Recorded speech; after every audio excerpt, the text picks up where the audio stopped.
Hello friends, welcome back to our channel. তো আমি আপনাদের কাছে আবার একটা নতুন ধরনের লটকন ডিজাইন দেখানোর জন্য চলে এসেছি।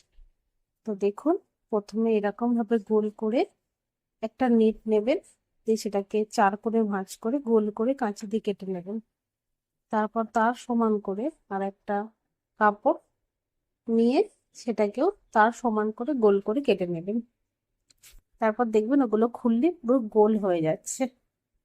দিয়ে সেইগুলো কিরকম চার ভাঁজ করবে করে, দেখুন ঠিক আমি যেমন ভাবে করছি, করে ছুঁচ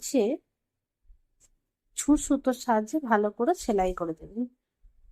প্রথমে একটা কাপড় লাগবে, তারপর একটা নেট। একেবারে ছুঁচ দিয়ে কাপড়গুলোকে টেনে নেবেন না, তাহলে খুলে আলগা হয়ে যেতে পারে। তাই একসঙ্গে ধরে একসঙ্গে ছুঁচের মধ্যে যে কটা কাপড় লাগাবেন সব কটা কাপড় একেবারে লাগিয়ে নিয়ে তারপরে ওগুলোকে সুতোর দিকে টানবেন।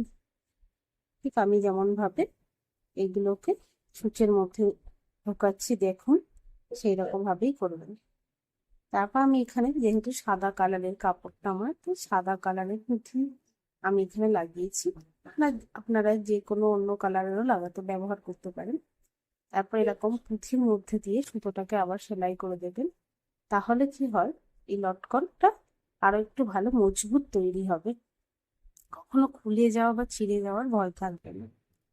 তারপর আমি এখানে মোট 5খানা করে পুঁথি লাগিয়েছি। আপনাদের যতগুলো করে ইচ্ছা হবে আপনারা লাগাতে পারেন। পুঁথিটা লাগানো হয়ে গেলে তারপর এই ফুলগুলোকে একটু ছড়িয়ে দেবেন। তাহলে কি হবে, আরো দেখতে ভালো লাগবে, ছড়ানো হবে ফুলগুলো। আগেই ছড়িয়ে দেবেন, তাহলে ভালো ছড়াবে। তারপর আবার একটা তৈরি করব এইরকম ভাবে।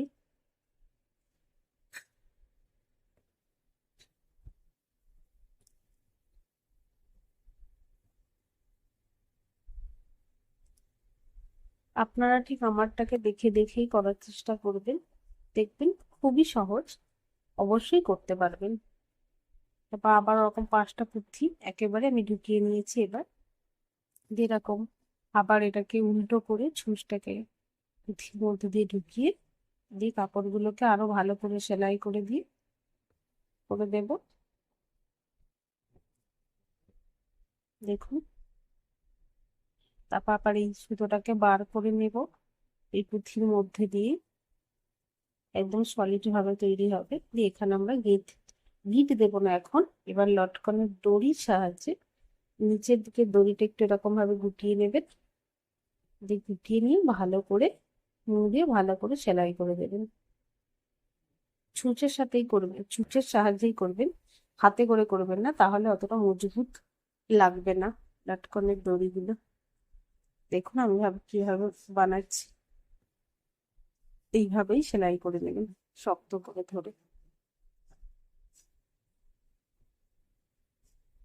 আপনারা যে কোনো কালারের কাপড় দিয়েই এরকম লটকন করতে পারেন, কিন্তু লটকনটা যদি একটু নেটের বা ফোলা ফোলা কোনো কাপড় থাকে তাহলে ভালো হয়। এবার আমার এই লটকন গুলো তৈরি হয়ে গেছে। আমি একটু ব্লাউজ, এটা যেহেতু লেহেঙ্গার ব্লাউজ ছিল তাই এটা একটু এক্সট্রা অর্ডিনারি করার জন্য এতে কিছু পাথর বা পুঁথি বসিয়ে দিয়েছি। এটাও আপনারা চাইলে করতে পারেন কোনো লেহেঙ্গার ব্লাউজে। তারপরে এই যে আমার এইটার ফাইনাল লুক কেমন হয়েছে অবশ্যই কমেন্ট করে আমাকে জানাবেন, এবং আমার পেজটাকে ফলো করবেন, লাইক করবেন, সাবস্ক্রাইব করবেন। দেখুন এই যে আমার ব্লাউজের ফাইনাল লুকটা। সাদা তো সব সময় ভালো, সবকিছুতে ভালো। দেখুন এই যে আমার লটকন গুলো কতটা সুন্দর লাগছে। থ্যাংক ইউ আমার ভিডিওটা দেখার জন্য।